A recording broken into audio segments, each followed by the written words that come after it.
So the 100% core focus for all of us should be making sure that we have a really strong product and a very vibrant community. That is really important for us for this month, because we are nothing without a product and community. So I'm rehashing some of the slides from last time, but the big focus when it comes to building growth is, one, how do we get people in to our ecosystem and to test the product?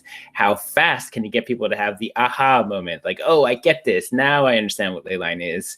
And then how do you keep on delivering more and more value to them as quickly and often as possible? That's always got to be our core focus when we're working on the product and community.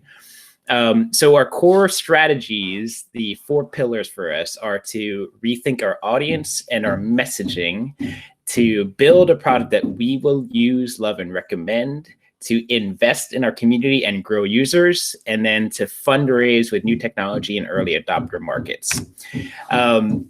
Man, I'm so sorry about all the hammering.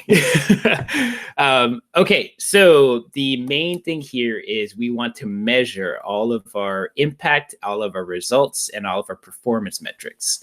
So everything the product should be setting to accomplish is increasing the impact that we can have on individuals, and also empowering individuals to have impact on others or the community and the globe, and then also getting them paid out. So we are aiming to make sure we hit days exercise, blood donations, speeding up and reducing the cost of science, and then getting prizes paid out. So we have all the mechanisms in place to theoretically drive these up, but we want to optimize and maximize that. So the big focus here in terms of who's going to lead a lot of these efforts. So on positioning and messaging, actually, this one's going to be fairly straightforward because I think we already have a decent idea of where to go, and this will evolve as we work on our product. But Christian and Antoine, we're going to try to set up a session here to kind of make sure we're clear on who we're marketing to. I'm going to focus on building up the product org and the product development teams, and kind of restructure and empower each of the product managers to help prioritize and manage the backlogs. I'm going to be working with the various marketing community pods to help reorganize that structure so that way it's focused on community and user growth. Ali is working with a blockchain pod and legal and with some additional marketing support to explore this NFT sale and or ICO discussion. But we are on the side, I'm also looking at a number of different fundraising opportunities, which I'll get into a little bit later on today. So Romain is going to help to just make sure that as we are restructuring and reorganizing, that all of the change management and support is put in place. Any questions? If you guys want to raise your hands real quick on stuff that I've gone through already. I'll just constantly check the chat in case. Okay, so for anybody that might have missed the last session, there's a few key lessons learned from our launch, which was we had very specific messaging that was targeting altruists and gamers. Wasn't necessarily the right audience when it comes to fundraising and crowdfunding. So some slight pivot is, okay, what is the plan for how we do outreach to these specific types of audiences? And what are our objectives? Is it a question of user growth? Is it a question of donors and partnerships and business development? And I think there's some work to do to further craft the type of information and the type of messaging, and how do we simplify it so that these type of audience can actually grok it. So that's something we're going to work on today and tomorrow to kind of finalize that. But most of it's actually informed by the product and services that we're implementing. So the main mantra here is just keep it simple. We want to get as close as possible to just click a button, do something good, and then you get rewarded. If we can simulate that in as few clicks and screens and as few reading as possible, that is mission accomplished. And so that means that every single day we're going to be deploying new features and new bug fixes and listening to our user feedback, and then getting that feedback implemented as quickly as possible. Because there's nothing that feels greater as a customer than sending in a ticket and saying, hey, this thing's not working for me. And then immediately it gets fixed in a day. We're actually getting that feedback now in the community on Discord saying that, wow, the Leyline team's really great. They're actually listening to what we're saying and actually fixing things. That's the kind of user experience and customer experience we want to create every day, because that's what's going to build loyalty and trust. And when somebody actually trusts the fact that we're doing the right thing, that is when they start to go promote the product to their friends and say, listen, the team is fantastic. They're very transparent.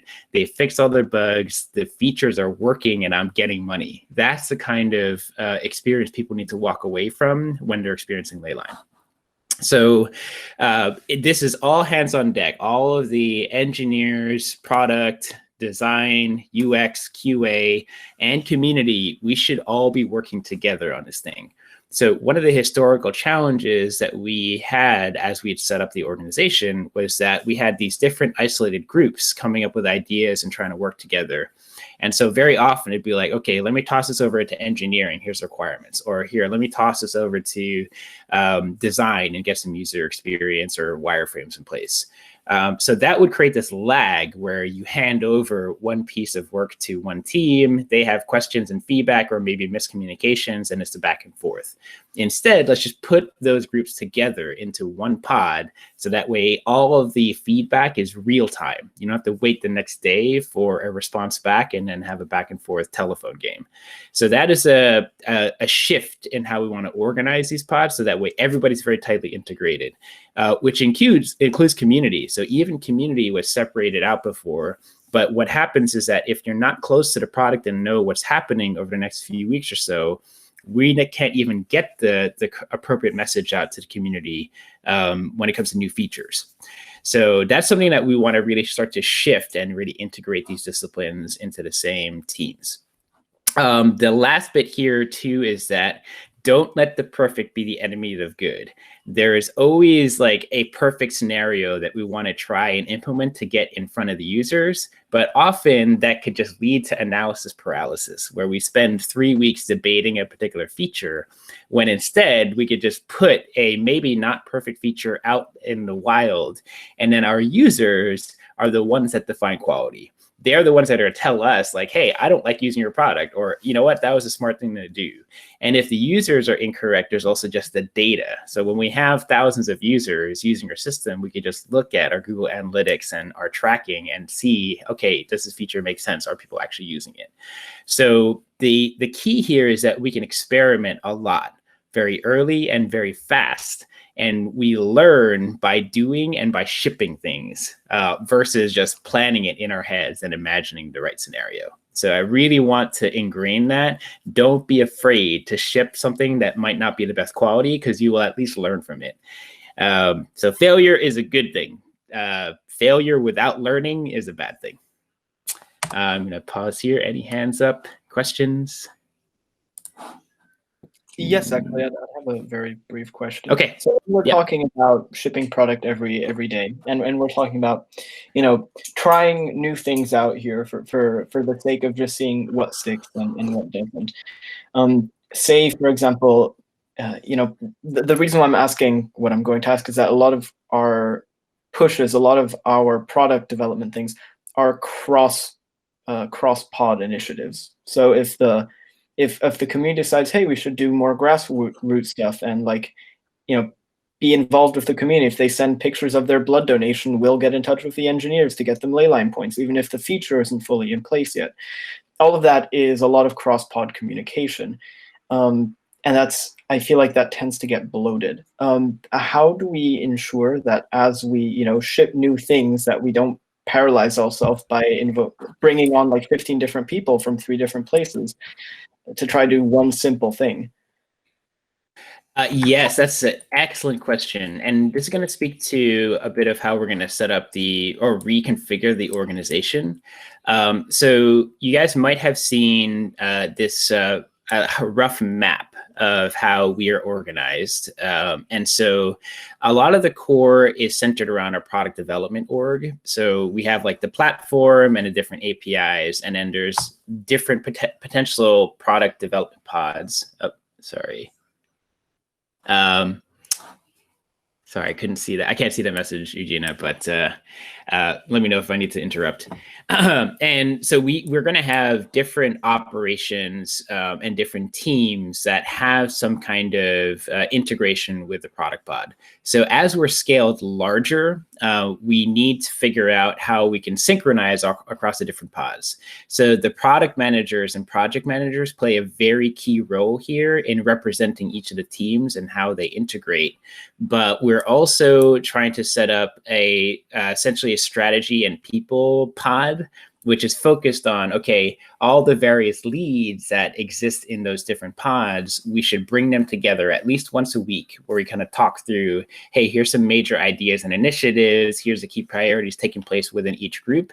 How do we make sure all those puzzle pieces actually fit well together? So we'll have a recurring sync each week, probably on Mondays or Tuesdays, where we pull people together into these pods. And what we'll also do is make sure that there's a clear agenda, that we record the session so that everybody gets to take a look at it. So it's not some kind of behind the curtains type of, shadow council that decides everything. It's actually more, hey, this is, people representing each of the different pods and then coming together to figure out, does this all line up with the right roadmap? Does that help, Daniel? Okay. Yes. Great question, though. So we'll jump into more of the org stuff a little bit later, too. So one thing to also highlight is that we are treating ZenHub as a source of truth, which means that this is ZenHub. It's actually a module on GitHub where all of our code is actually stored in the repository. So as we get feedback coming in from our users, whether it's Discord or the surveys that people fill out or through email or through whatever passing, all of that feedback needs to filter through and then get into this particular board. So you'll see here that we've got a lot of the bugs that are appearing. So as people report bugs, it's the product owners and product managers that are responsible for capturing that and plugging it into this backlog, which is prioritized top down.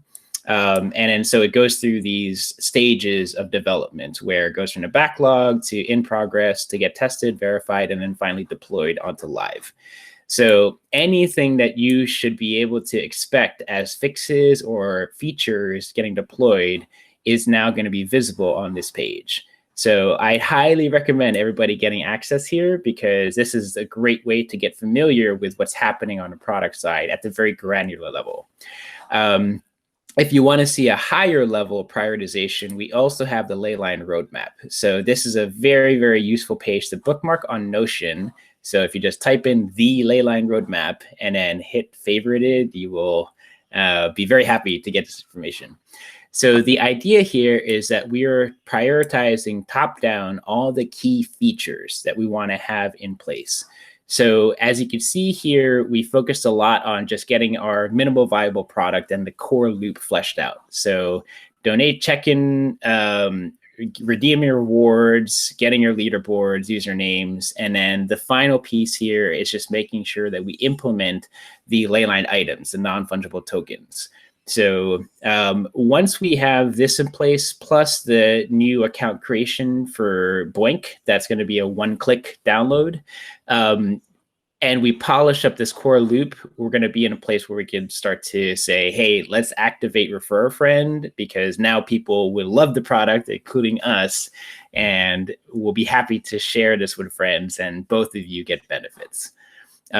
So this is a way to keep track of all the key features that we're planning to deploy. So for marketing community, this is particularly effective, and even business development too.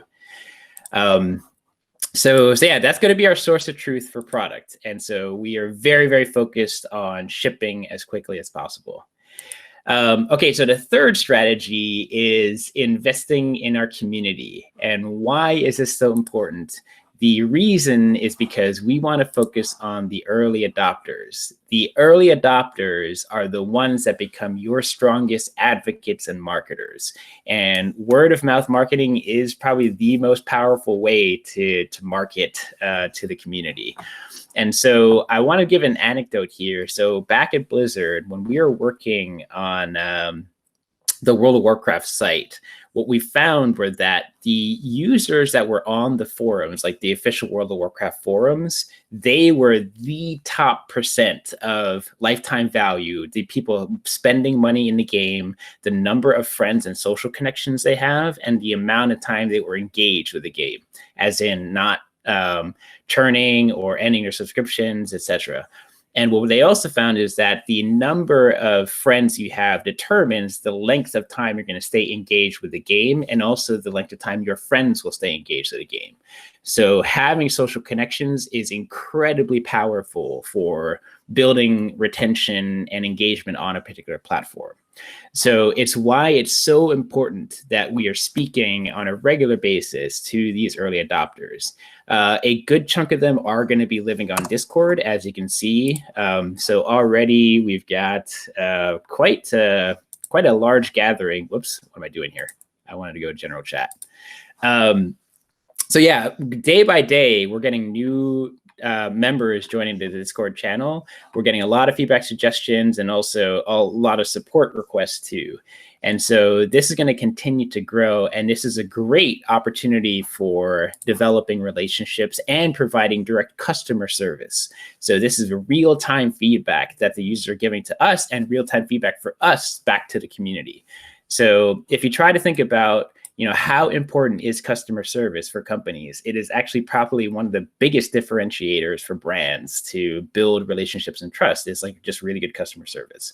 So there's a commitment here of being able to live and breathe at least this community.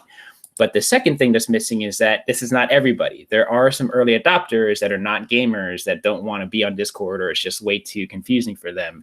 So what are our communication methods to them? How do we actually reach them? So we'll get to that in a second. But that's where we are right now. We have easily got over 1,000 users on the wait list. And so we can activate a lot of people that have already gone out of their way to register, that are friends of ours, that are on the alpha list. And the question is, how do we want to communicate them? How do we make sure they have an amazing customer experience? Everything from the very first welcome email, the tutorial, dealing with their support issues, listening to their requests and ideas, giving them transparency on the fact that we're working on the items that they talked about. And then just having these conversations. So that is a big shift from where we started, which is, hey, here's like who we are. Let's get out there and make some noise. Let's get the PR in place, and let's get the buzz. We succeeded with that, and then we got a bunch of people that got interested. So now that we have interested people, we should shift away from outside to internally. These are the people that are now in our ecosystem, and we have to treat them fantastic. We got to like cater to them and make them feel loved and appreciated. That's just super, super important for where we are at this stage. And when we've proven that, okay, the product is great, the community is loving it, the users are really engaged, that gives us a base, a foundation to grow from. So that's why I think centering in on the existing user base is really, really key right now. So one thing that we learned as well from the community engagement is that we'd originally set ourselves up to function on these channels. So it's like, hey, I'm going to manage the Twitter channel. I'm going to manage the Discord channel. But that's actually not the normal user experience. The user experience is not, hey, I'm going to look at Leyline just from Twitter. It's actually, I experienced Leyline through all these different channels. And so what's the message and the outcomes we want to do? And really, it should be more campaign management. And when I say campaign management, it's really what step of the user journey are you in, and how are we communicating to help you through that journey? So for example, new users, maybe not all of them are going to come in through Discord. So then let's make sure we catch them with email contact and surveys. When do we publish our newsletters? What's the format through which we share that? How do we do announcements and content updates, etc.? So I think we have to start to map what that user journey is for people that are brand new, people that are veterans, people that are, non-tech savvy, and how do we make sure that step by step, whether it's on the website or through emails, what is their experience?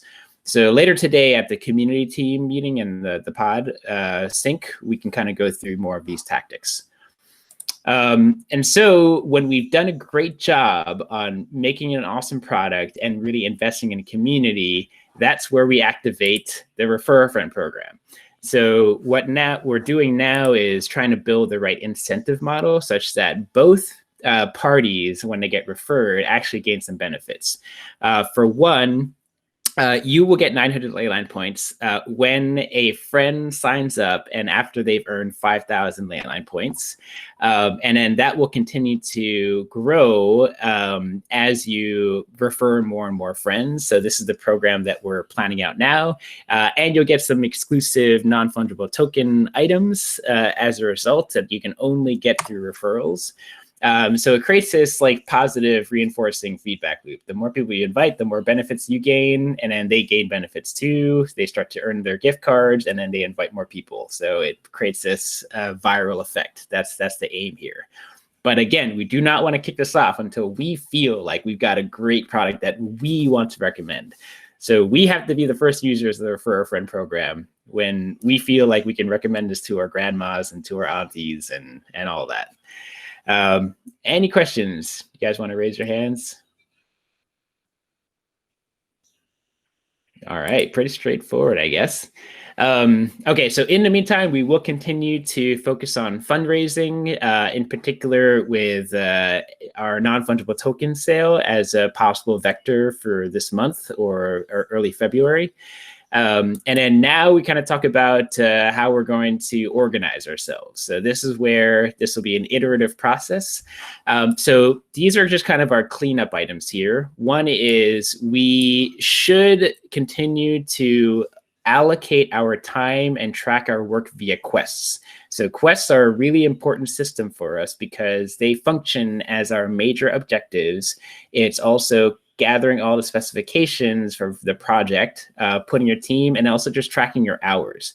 We want to know how many hours we're tracking just to get a sense of scale for the project, but also it's part of our payroll mechanism, and it's also part of your own digital Leyline resume.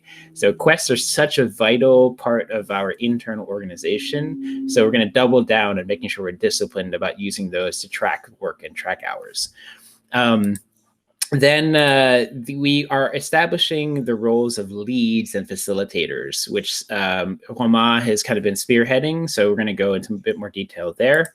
And yes, here's the question, Davey. Just for quests, I know that a lot of people put their stuff on pipeline. I'm thinking that the people that have their stuff on the pipeline have to move whatever they have on the pipeline to the quest, so that does go into ready for a payroll. Because right now sometimes I don't see what's on the quest board because it's still on the pipeline. I'm not exactly sure what to fix there, but how about let's take that one offline, Jamie? I hear what you're saying. I think we can try to improve that process. Okay. I'd have a question. Daniel? Yes. Yeah, so when we talk about organizing via quests and the hour tracking, there's one part here that I think potentially project managers and people who manage projects more than individual quests or strategy might struggle with, because at the end of the day, quests are a very singular item. They're they're usually a single task, and if they're a larger strategy, they take course over many weeks. And when you're tracking hours there, it becomes difficult if it's connected to your payroll, because if it stretches out over many weeks, okay, you might have 60 hours, but you're only getting compensated for that after 1.5 months. And if it's, a day-to-day small project, then as a project manager, you're not really involved with that. You're more just facilitating things. So this is less an on-the-spot question and answer, but just something I'd like to keep in mind. Absolutely. And I think let's also make sure we tackle that at that offline discussion, because I think there's some pretty straightforward mechanics we can put in place to help address those scenarios. But I definitely hear you. There's some work to do to further refine the process. But Right, thanks. So Daniel, maybe me, Jamie, or rather the project managers should sit down and talk through that. Paco as well. Sounds good. Okay. All right. So what I'm going to do is jump to a quick preview of a document. It's a living document I'm putting together, which is our org chart. And this is free for everybody to take a look at and update. It is not fully completed yet. So I'm still working on it. But essentially what I'm trying to do here is figure out, okay, this is the Leyline org. We have full-timers, part-timers, and volunteers. We have new people onboarding all the time. And then we have leads, mentors, people that need help, or a total gap in coverage, or an individual's gone dormant, which is normal because we have a quest hunter system. So this is a way to kind of help categorize, okay, this is where everyone's kind of positioned and stationed, and hey, there's some areas that need a lot of help here, or a lot of purple, etc. So it's a way to kind of very quickly assess what's happening. So in the first section here, I've got all the people that are onboarding, and then what's the onboarding process to get into Leyline, and who's responsible for helping to orient people and then get integrated properly. So that's just a holding ground for us. And then all the orange are basically the new people that are kind of getting ramped up and need a mentor buddy or something like that. By the way, I'm going to link the org chart here. So I've categorized them to sync up with our key strategic pillars here. So build a product we will love, user recommend, invest our community and grow users, rethink our audience and messaging, and then fundraising with new tech and early adopter markets. So the way the groups are going to be organized is, the first one is product and product development. So for now, we are consolidating all the different development pods, and also making sure we have UX design and all engineering put together, plus product. So this is still not fully fleshed out, but that's the idea, where I'll help to take point here to just make sure we have clear top-level vision, work with brainstorming and ideation, and then the product managers are going to focus on roadmap, prioritization, general planning and execution, and then the core team is day-to-day developing, addressing tickets, etc. So at the moment, we're actually onboarding 3 new volunteer engineers that'll be helping out part-time. So this week is all about knowledge transfer, where the Altaurus engineers are preparing all of their documentation, their technical specifications, and will help retrain, or rather train, the new team members that are joining. We also have Nick, who's going to be joining us from the community as a QA, or dedicated QA tester for us.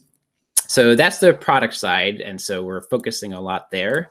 Marketing community is going through probably one of the bigger overhauls, I'd say, and we're going to dig into that a lot more later this afternoon. But essentially, right now, we're going to have Christian, Antoine, and myself helping to kind of reshape things when it comes to messaging and on operations. And so we've got a number of things going on. We've got our social media channels, the student ambassador program, but then we also have a lot of content creation and external interviews, etc. Oh, thank you, Gina, for clarifying. But we also have to think about what's our communication strategy when it comes to emails and CRM. How do we handle our Discord community and our new budding Spanish community? So Paco, we might need to get you some support there too. And then what we intend to do with potential LATAM expansion. But this one is a lower priority right now. We just need to hone in on just getting our core product in place. Then the final bit is what is our strategy for fundraising?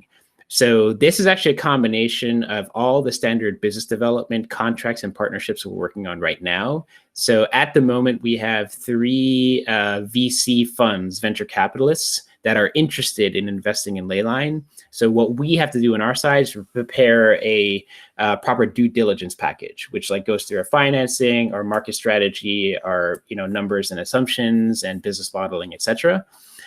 So that's where the core biz dev team is focusing a lot on that. Plus, any sponsorships are going to bring in a pretty significant amount of money. But in the meantime, we are also pursuing the NFT sale as another massive fundraising mechanism for us. So Ali is going to be taking point to kind of pull that group together and then work on those partnerships. So that's where our core 4 strategies break down.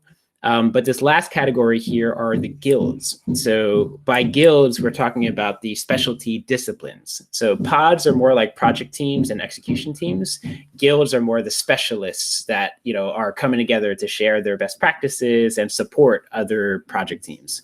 So this will continue to get fleshed out, but here you can see we have product and project managers.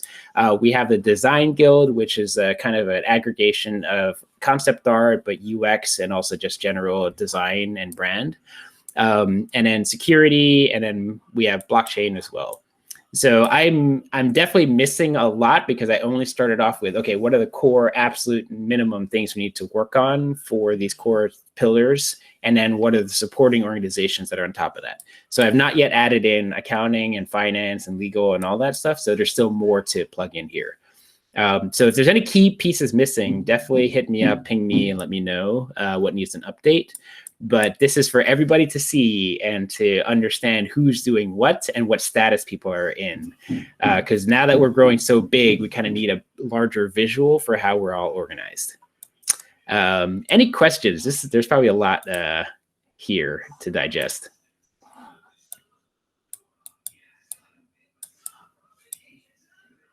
No? Wow. Okay. That is a super positive and or concerning sign. Yeah, I have to admit, there's still a lot to figure out and sort out. And that's what this week is going to be, is for all of us to kind of start to recalibrate and come together with our teams and start to say, okay, got it. Here's the meetings we want to set up for this week. Here's the rotating schedule. Here's the roles and responsibilities. And if there's any confusion, please reach out to me and let me know if I can help clarify some of the information for you. Sound good? All right. I think that's the main stuff I had for today. I mean, I wrote down some stuff that was like a bit more personal and hopefully inspirational. I don't know if I want to do that because we have like extra time here. But I'd love to see if anybody else wants to share something useful. Or actually, maybe if someone wants to do a quick shout out or gratitude while I load this thing up. Okay, so I'm going to begin reading. It's semi a eulogy in some regards, but like turned not into a eulogy. But here we go. So 2 weeks ago, my aunt, Tita Rory, died of cancer. It was a lengthy and painful battle.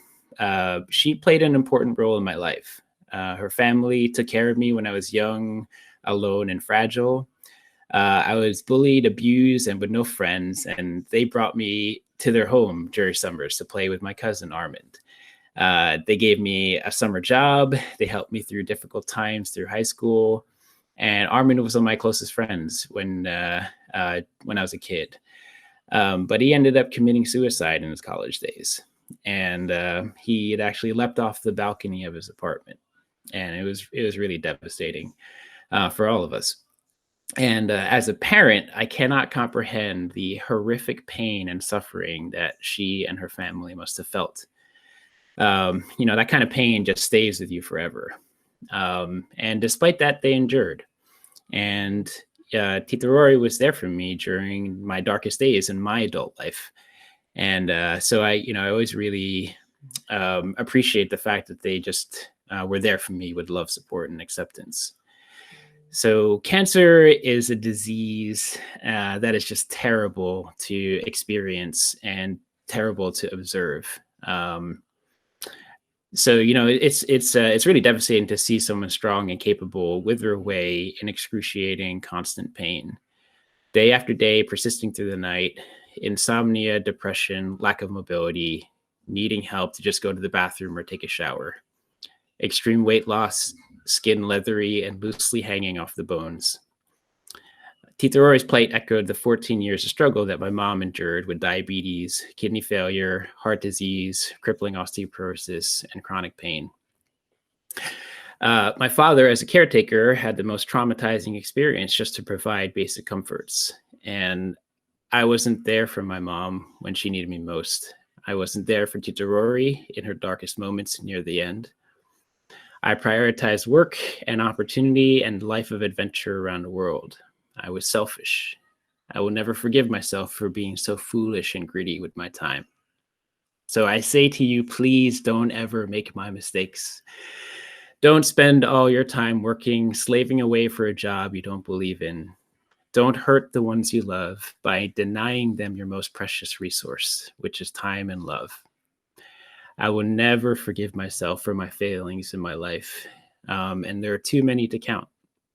I don't want to hurt anybody anymore. I just want to help.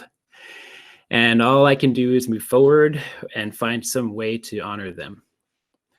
And I just want to do something right for once in my life.